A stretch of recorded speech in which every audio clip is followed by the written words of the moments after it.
Gene T has ran for 9 touchdowns.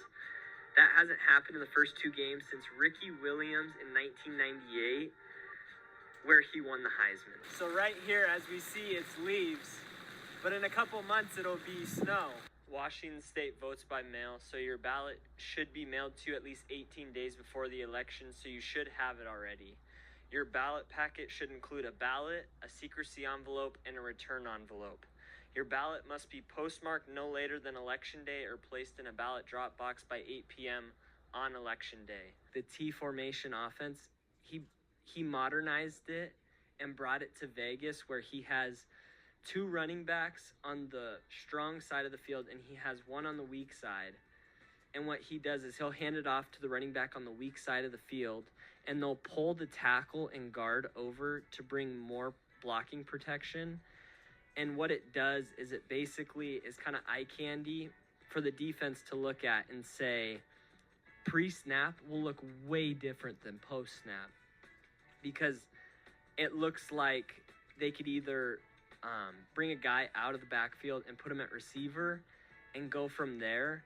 But what they do is they keep both of them in, and then they bring 2 more blockers.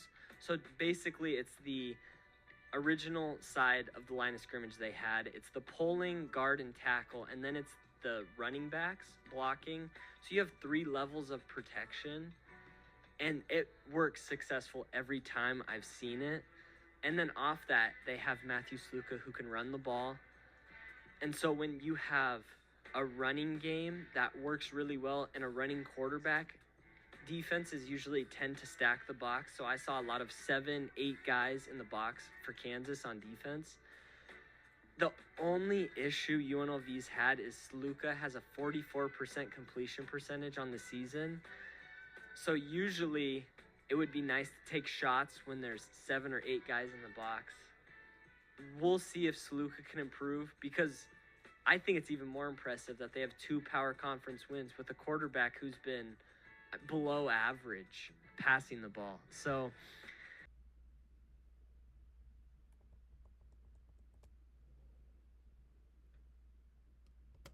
Kamiak Butte campgrounds closed August 21st and have not been open since. The Whitman County Parks and Recreation Department announced the campsite closure is because of an increased fire risk. The decision was made to protect the park from any wildfire danger. Mikey Grund is a frequent visitor of Kamiak Butte.